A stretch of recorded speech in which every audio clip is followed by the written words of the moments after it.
উত্তরণ।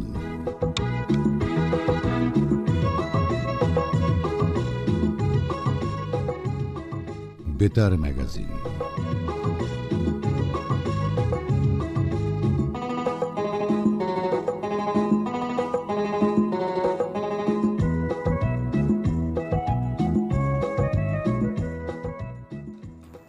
জুলাইয়ের রংধনু, শান্তির অমিয় বারতা, অন্ধকার পেরিয়ে ছড়ালো আলোকধারা। সবাই মিলে আমরা গড়ি নতুন দুনিয়া, ভালোবাসার জালে বাঁধি সব ভুলিয়া। রক্তের বিনিময়ে পেলাম আজ পথ, যেখানে শান্তি সেখানে নেই ক্ষত। জুলাই বলল, হাত বাড়িয়ে দাও, ঐক্যের আলোতে পৃথিবী সাজাও। ভাষা ধর্ম ভুলে আমরা এক জাতি, সবাই মিলে গাই নতুন ঐক্যের গীতি। মানুষের মাঝে নেই কোনো ফারাক, জুলাই বিপ্লব দিল আশা বোনাক। সুপ্রিয় শ্রোতা বন্ধুরা, বিজয়ের মাস ডিসেম্বরে আমাদের মহান বীর শহীদ মুক্তিযোদ্ধাদের প্রতি বিনম্র শ্রদ্ধা জানাই। এর সাথে জুলাই বিপ্লবের শহীদদের প্রতি গভীর শ্রদ্ধা জানিয়ে শুরু করছি শিল্প, সাহিত্য, সংস্কৃতি ও সমসাময়িক বিষয় নিয়ে সাজানো বেতার ম্যাগাজিন উত্তরণের আজকের আয়োজন।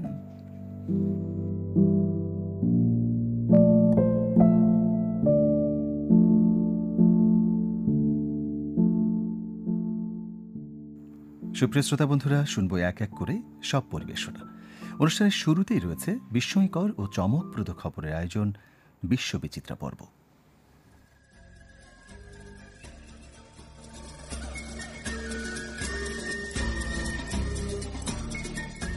ম্যাগাজিন অনুষ্ঠান উত্তরণের বিশ্বের বিস্ময়কর খবর বিশ্ববিচিত্রা পর্বে স্বাগত জানাচ্ছি মইনুল ইসলাম। এপ জাতীয় প্রাণী যেমন শিম্পাঞ্জি বা গেরিলাকে প্রাণী জগতে বুদ্ধিমান প্রাণী হিসেবে ধরা হয়। এদের কোনো কোনো প্রজাতির মস্তিষ্কের মাঝামাঝি সেরিবেলাম নামে যে অংশ রয়েছে সেটি বানরের তুলনায় ৪৫% বড় হয়ে থাকে। অন্য প্রাণীরা সাধারণত খাবার খেতে বা যে কোনো কাজ করতে একইভাবে দুই হাত ব্যবহার করে, কিন্তু এপ মানুষের মতো দুই হাত দিয়ে দুরকম কাজ করতে পারে। বানরের সাথে এপের একটি মূল পার্থক্য হলো এদের লেজ থাকে না। সম্প্রতি গবেষকরা দেখেছেন শিম্পাঞ্জি এক হাত দিয়ে বাদাম ধরে আর এক হাত দিয়ে কাঠের গুঁড়ি দিয়ে সেটি ভাঙার চেষ্টা করছে। বিষয়টিকে যতটুকু স্বাভাবিক মনে হচ্ছে আসলে ততটাই জটিল। এই যে আমরা এক হাতে বোতল ধরে আর এক হাতে ঢাকনা খুলছি, এক হাতে পেরেক ধরে সেটি হাতুড়ি দিয়ে বিঁধে দিচ্ছি, এই ধরনের কাজ করতে অনেক শক্তিশালী মস্তিষ্কের প্রয়োজন, যেটা এই প্রাণীদের আছে। থাইল্যান্ডে তেলাপিয়ার একটি প্রজাতিকে সবচেয়ে আক্রমণাত্মক হিসেবে বর্ণনা করা হয়েছে। এরই ধারাবাহিকতায় তেলাপিয়ার বিরুদ্ধে যুদ্ধ ঘোষণা করা হয়েছে। বিশেষজ্ঞরা বলছেন মাছটি পরিবেশের জন্য অত্যন্ত ক্ষতিকর হওয়ায় এটি নির্মূলের পদক্ষেপ নেওয়া হয়েছে। এক প্রতিবেদনে ব্রিটিশ সংবাদ মাধ্যম এই তথ্য জানায়। প্রতিবেদনে বলা হয় মাছটির প্রজাতির নাম ব্ল্যাক চিন তেলাপিয়া। ইতোমধ্যে এই প্রজাতি থাইল্যান্ডের অন্তত 17টি প্রদেশে ছড়িয়ে পড়েছে। এই প্রজাতির মাছ অন্যান্য ছোট মাছ যেমন কুচো চিংড়ি ও শামুক লার্ভা খেয়ে ফেলছে। এগুলো মূলত থাইল্যান্ডে গুরুত্বপূর্ণ পণ্য হিসেবে বিবেচিত হয়। দেশটিতে এগুলোর বাণিজ্যিক চাষাবাদ হয়ে থাকে। সেই ব্যবসার ব্যাপক ক্ষতি করছে তেলাপিয়ার এই প্রজাতিটি। বিশ্বে ইতিমধ্যে সবচেয়ে উন্নত প্রযুক্তির দেশগুলোর মধ্যে অন্যতম জাপান। ডিজিটাল উদ্ভাবনের ক্ষেত্রে অবস্থান আরও শক্ত করতে যাচ্ছে দেশটি। বিশ্বের সবচেয়ে দ্রুতগতির সুপার কম্পিউটার তৈরির পরিকল্পনা করছে জাপান।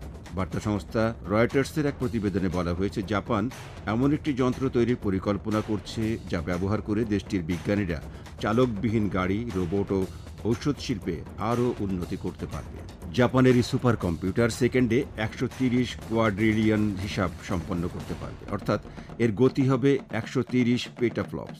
এক পেটাফ্লপ সমান 1000 টেরাফ্লপ বা 10 লাখ গিগাফ্লপ। বর্তমানে সবচেয়ে দ্রুতগতির সুপার কম্পিউটারের খেতাব চীনের সানওয়ে তানহুলাইট। এর গতি প্রতি সেকেন্ডে 93 পেটাফ্লপ। জাপানের সুপার কম্পিউটার আগামী বছর দেশটির national institute of advanced industrial science and টেকনোলজিতে স্থাপন করা হবে।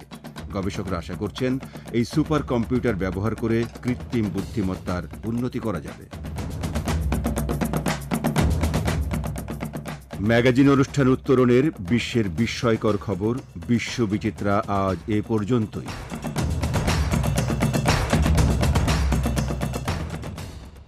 শুনছিলাম বিস্ময়কর খবরের আয়োজন বিশ্ববিচিত্রা পর্বে। বন্ধুরা, এই বছর বিশ্বজুড়ে জলবায়ু পরিবর্তনের প্রভাব দিন দিন তীব্রতর হয়ে উঠছে। কৃত্রিম বুদ্ধিমত্তা প্রযুক্তি বিশ্বব্যাপী বিভিন্ন ক্ষেত্রে বিপ্লব আনছে। বৈশ্বিক অর্থনীতি, মুদ্রাস্ফীতি, প্রযুক্তি উন্নয়ন এবং রাজনৈতিক অস্থিরতার মধ্য দিয়ে এগিয়ে চলছে। আন্তর্জাতিক সম্পর্ক নতুন জোট ও সহযোগিতার মাধ্যমে পরিবর্তিত হচ্ছে। মানুষের স্বাস্থ্য ও নিরাপত্তার জন্য নতুন নতুন ভ্যাকসিন এবং চিকিৎসা পদ্ধতি আবিষ্কৃত হচ্ছে। এমন অসংখ্য ঘটনা হচ্ছে খবরের শিরোনাম।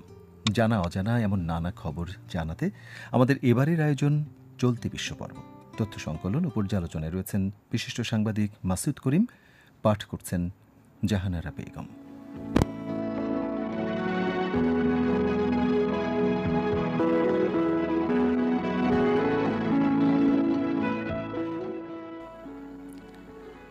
বিদ্রোহীদের অভিযানে সিরিয়ার প্রেসিডেন্ট বাশার আল আসাদ দেশ ছেড়ে পালিয়ে পরিবারসহ রাশিয়ায় আশ্রয় নিয়েছেন। মানবিক কারণে তাদের আশ্রয় দেওয়া হয়েছে বলে ক্রেমলিনের একটি সূত্র রুশ গণমাধ্যমকে নিশ্চিত করেছে বলে জানিয়েছে রয়টার্স। এছাড়া রুশ সামরিক ঘাঁটির নিরাপত্তা নিশ্চিতে একটি চুক্তি হয়েছে বলেও প্রতিবেদনে জানানো হয়। রাশিয়ার পররাষ্ট্র মন্ত্রণালয় থেকে জানানো হয়েছে আসাদ সিরিয়া ছেড়েছেন এবং শান্তিপূর্ণভাবে ক্ষমতা হস্তান্তরের আদেশ দিয়েছেন। বিদ্রোহী যোদ্ধারা দামেস্ক নিয়ন্ত্রণে নেয়ার পর সিরিয়ায় আসাদ পরিবারের প্রায় 6 দশকের শাসনের অবসান হয়।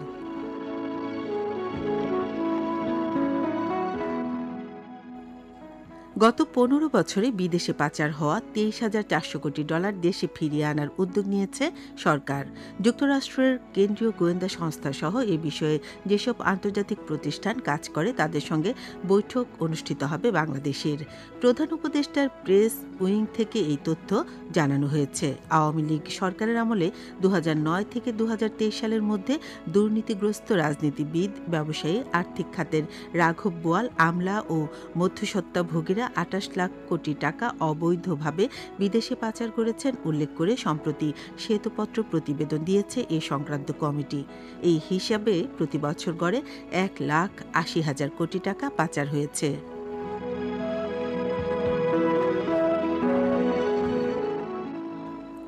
ব্যাংক জালিয়াতির ঘটনায় ট্রুং মি লানের মৃত্যুদণ্ড হয়েছিল নিম্ন আদালতে। ভিয়েতনামে আবাসন খাতের এই ধনকুবের এবার আপিলেও হেরে গেলেন। লানের আপিল আবেদনটি খারিজ করে দেন উচ্চ আদালত। ফলে তার মৃত্যুদণ্ডই বহাল থাকল। আবাসন কোম্পানি ভান থিন ফাত হোল্ডিংস গ্রুপের চেয়ারপারসন লান গত এপ্রিলে 1,200 কোটি ডলার পরিমাণ অর্থ আত্মসাৎ ও ঘুষ গ্রহণের মামলায় দোষী সাব্যস্ত হলে এ নারী ধনকুবেরের বিরুদ্ধে মৃত্যুদণ্ডাদেশ দেন আদালত। শুধু ভিয়েতনাম নয়, বিশ্বের ইতিহাসে সবচেয়ে বড় আর্থিক জালিয়াতির মামলা হিসেবে তার এই মামলাকে বিবেচনা করা হচ্ছে। তবে 68 বছর বয়সী এই নারীর এখনও মৃত্যুদণ্ড থেকে রেহাই পাওয়ার সুযোগ আছে। ভিয়েতনামের আইন অনুযায়ী ট্রুং মিলান যদি আত্মসাৎ করা অর্থের 75% ফেরত দেন তবে তার সাজা কমে যাবজ্জীবন হতে পারে।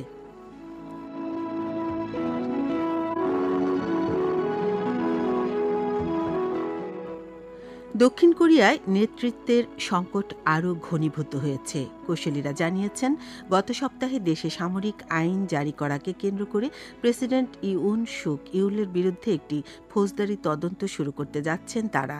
এরই মধ্যে তার সাবেক প্রতিরক্ষা মন্ত্রীকে গ্রেফতার করা হয়েছে। সামরিক আইন জারি এবং জনগণের চাপের মুখে কয়েক ঘণ্টার মধ্যে তা প্রত্যাহার করার পর প্রেসিডেন্ট ইউনের অভিশংসনের দাবিতে রাস্তায় নেমে আসে মানুষ। তবে গত শনিবার বিরোধী দল নিয়ন্ত্রিত পার্লামেন্টে হওয়া এ সংক্রান্ত ভোটে উতরে গেছেন তিনি। দেশ জুড়ে সামরিক আইন জারি করেছিলেন ইউন।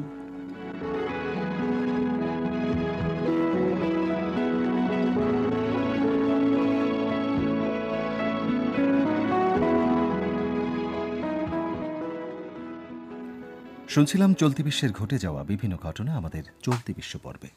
যারা এইমাত্র বেতার টিউন করলেন, আপনাদের জন্য বলি, আপনারা শুনছেন বেতার ম্যাগাজিন উত্তরণ। প্রচার হচ্ছে বাংলাদেশ বেতার, ঢাকা ক 693 কিলোহার্টজ, FM 106 মেগাহার্টজ এবং বাংলাদেশ বেতার অ্যাপে এই অনুষ্ঠান বিশ্বের যে কোনো প্রান্ত থেকে শোনা যায়। প্রিয় শ্রোতা, আমাদের দেশের নানান খেলা আজ হারিয়ে যেতে বসেছে। ভার্চুয়াল যোগাযোগের দাপটে মাঠে বিভিন্ন খেলার দাপট এখন কমে গেছে। আমাদের দেশের বিভিন্ন খেলা বর্তমান প্রজন্মের কাছে তুলে ধরতে বেতার ম্যাগাজিন উত্তরণের আয়োজন ঐতিহ্যবাহী খেলা পর্ব। আজ ওপেন টু বায়োস্কোপ, এই মজার খেলা নিয়ে বিস্তারিত জানব। পাণ্ডুলিপি রচনা করেছেন ক্যারিয়ার সাংবাদিক মোহাম্মদ হাবিবুর রহমান, পরিবেশনায় রাবিয়া সুলতানা শিউলি। চলুন তবে শুনে আসি।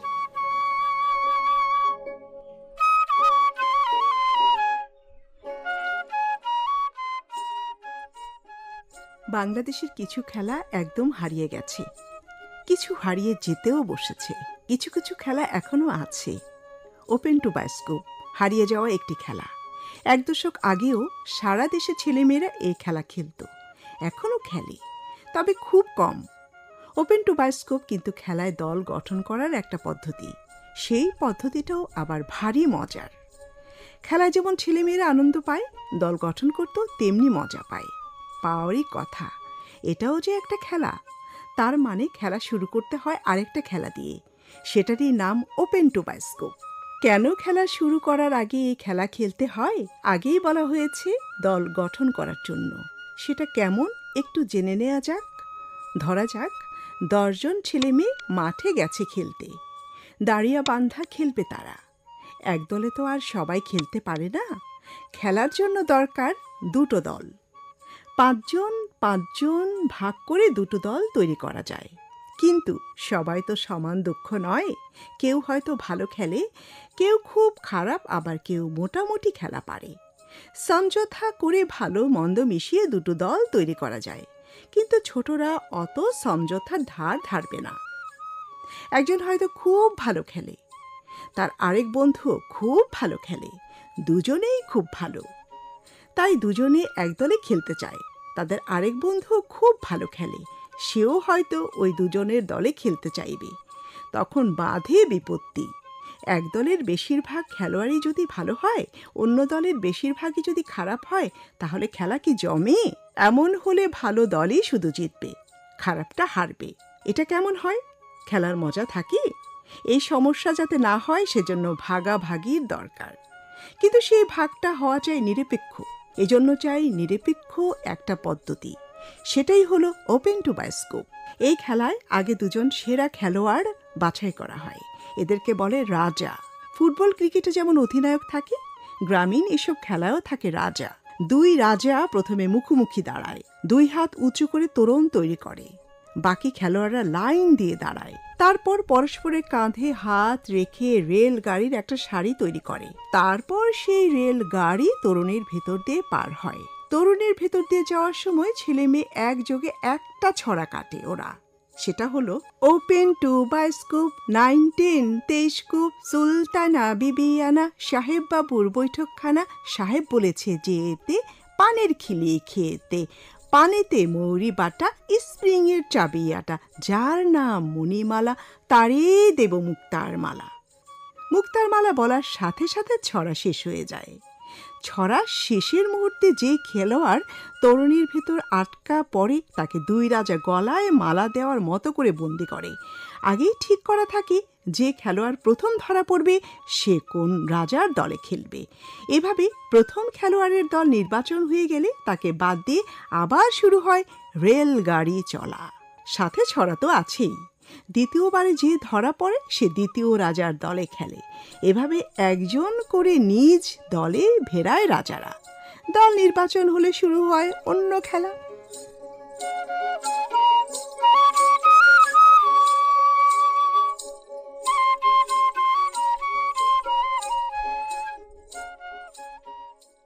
এতক্ষণ শুনছিলাম বাংলাদেশের ঐতিহ্যবাহী খেলা পর্বে ওপেন টু বায়োস্কোপ। এই খেলা নিয়ে বিস্তারিত। বন্ধু শ্রোতা, আমাদের অনুষ্ঠান আপনাদের কেমন লাগে? অনুষ্ঠান নিয়ে আপনাদের যে কোনো পরামর্শ বা মতামত আমাদের কাছে লিখে জানাতে পারেন। উত্তরণ প্রিয় শ্রোতা, সময় তো এগিয়ে যাচ্ছে, তাই না? আমরাও এগিয়ে যেতে চাই। সময়ের সাথে সাথে চলে এলো সেই প্রিয় সময়, প্রিয় পর্ব বিহঙ্গের সময়। আপনাদেরই পাঠানো চিঠি ও ইমেইলের জবাবের আসর এই বিহঙ্গ পর্ব। চলুন তবে শুরু করা যাক।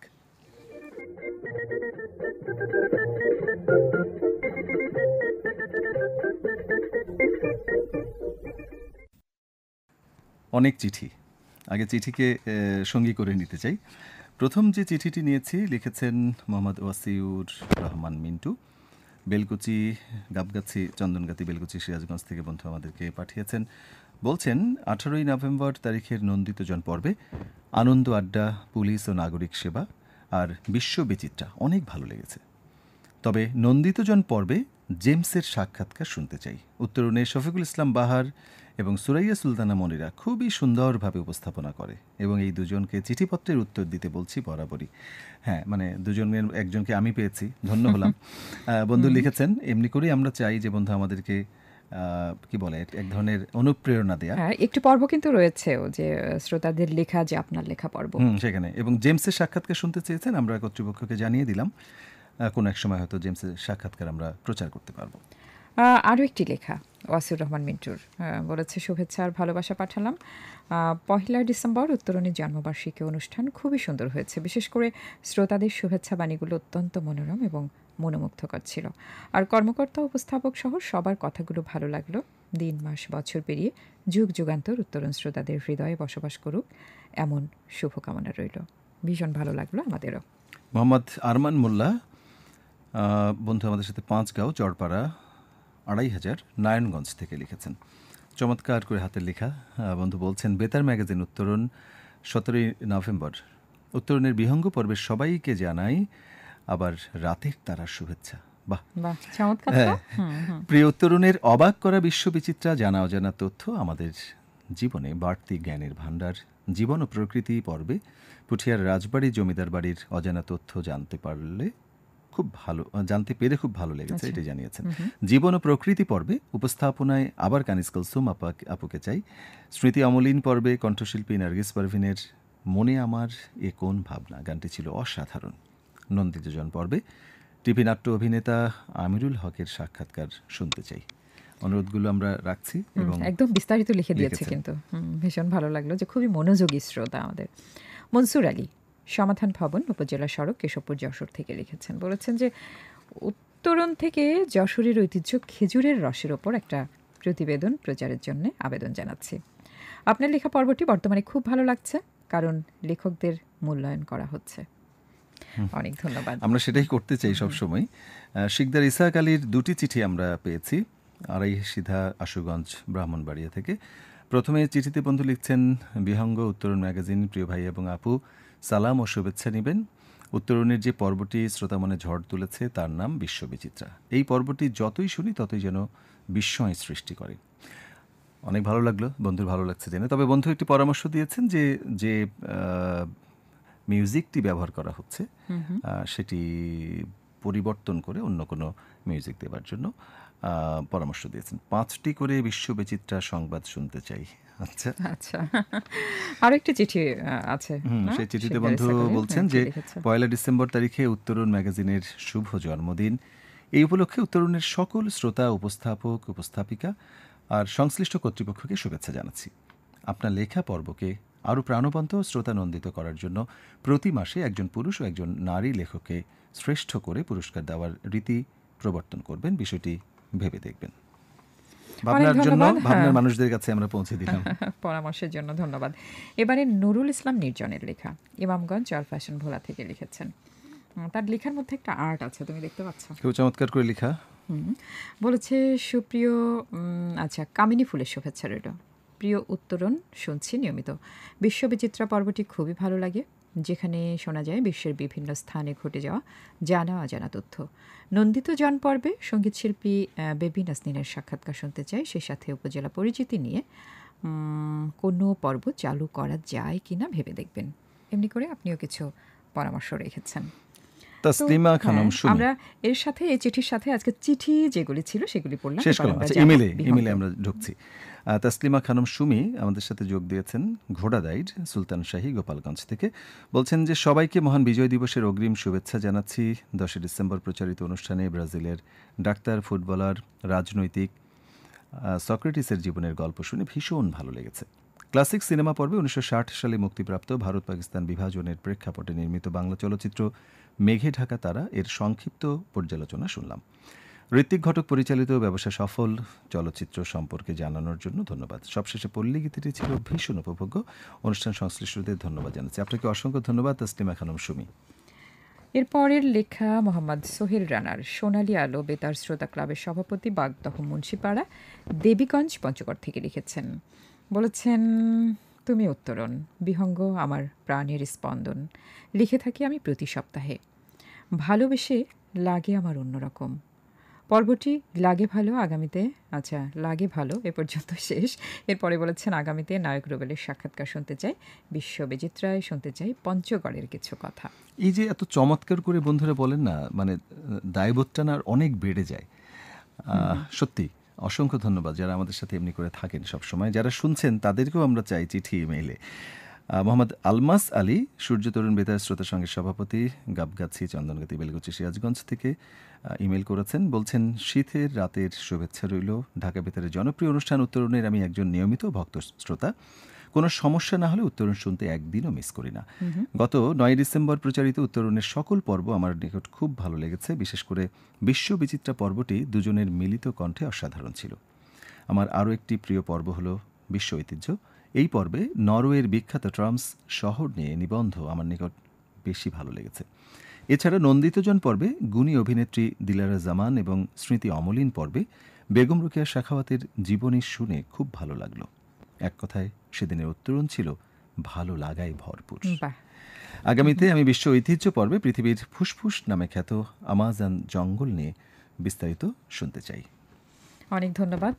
তেমনি করে আবার তুমিও অনেক সুন্দর করে পড়েছ, ভীষণ ভালো লাগলো। রাসেল শেখ শিবালয় মানিকগঞ্জ থেকে বলেছেন, সম্প্রতি বাংলাদেশের ঐতিহ্যবাহী খেলা পর্বে কড়ি খেলা নিয়ে এবং বাংলাদেশের ঐতিহ্যবাহী খাবার পর্বে টাঙ্গাইল জেলার খাবার নিয়ে পর্ব প্রচার করার অনুরোধ রেখেছিলাম। আমার অনুরোধ এভাবে দ্রুত পূরণ করা হবে আমি কল্পনাও করতে পারিনি।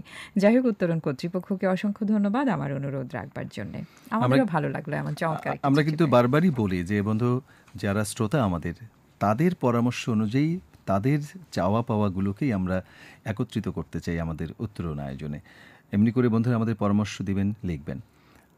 আরও আছেন আমাদের সাথে যে বন্ধু ফয়সাল আহমেদ শিপন, বন্ধু ঘোড়াদাইর সুলতান শাহী গোপালগঞ্জ থেকে বন্ধু আমাদের কাছে ইমেইল করেছেন। বলছেন, 9 ডিসেম্বর নন্দিতজন পর্বে 21 পদক ও জাতীয় চলচ্চিত্র পুরস্কারপ্রাপ্ত অভিনেত্রী দিলারা জামানের সাথে আলাপন শুনে এই গুণীজনের সম্পর্কে অনেক কথা জানা হলো।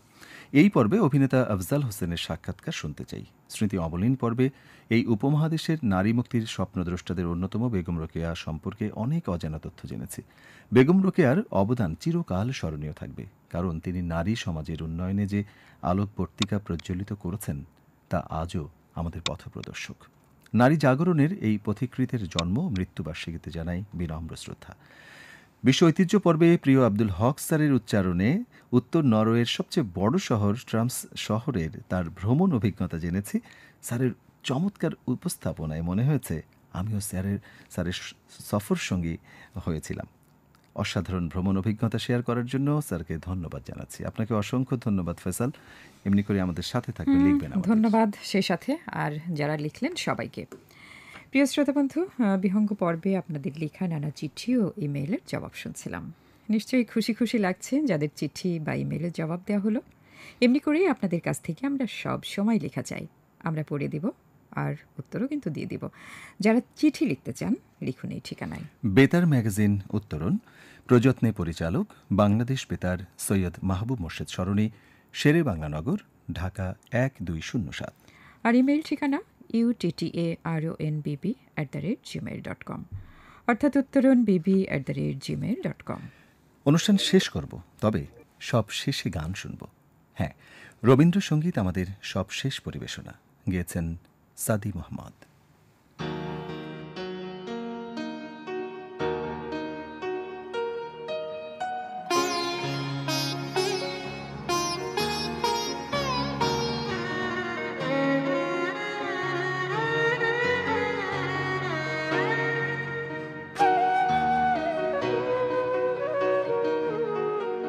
আমার হৃদয়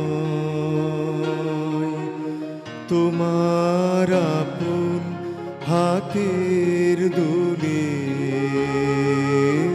দোলাও দোলাও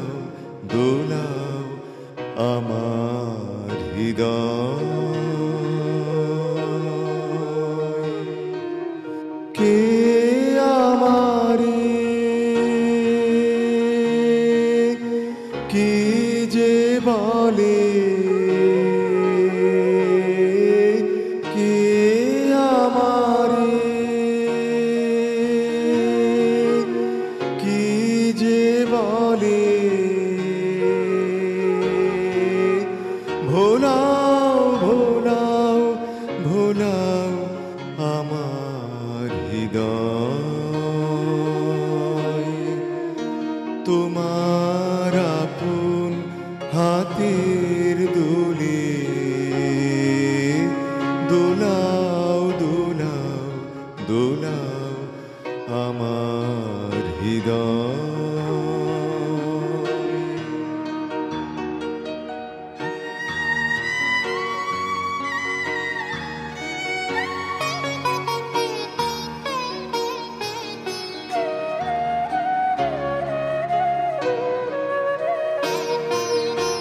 ওরা কেবল কথার পাকে নিত্য আমায় বেঁধে রাখে। ওরা কেবল কথার পাকে নিত্য আমায় বেঁধে রাখে। বাঁশির ডাকে সকল বাঁধন খোলাও খোলাও খোলাও আমার হৃদয়। তোমার আপন হাতের দোলে দোলাও দোলাও দোলাও আমার হৃদয়।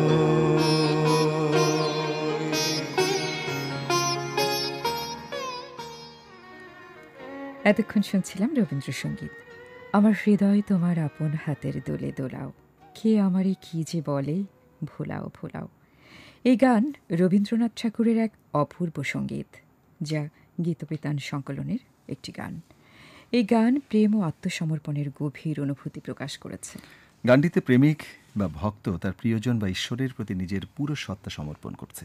হৃদয়ের দোলনা প্রিয়জনের হাতে তুলে দিয়ে সে নিজের ভালো মন্দ, সুখ দুঃখ সব কিছুকে তাঁর ইচ্ছার উপর নির্ভর করতে প্রস্তুত।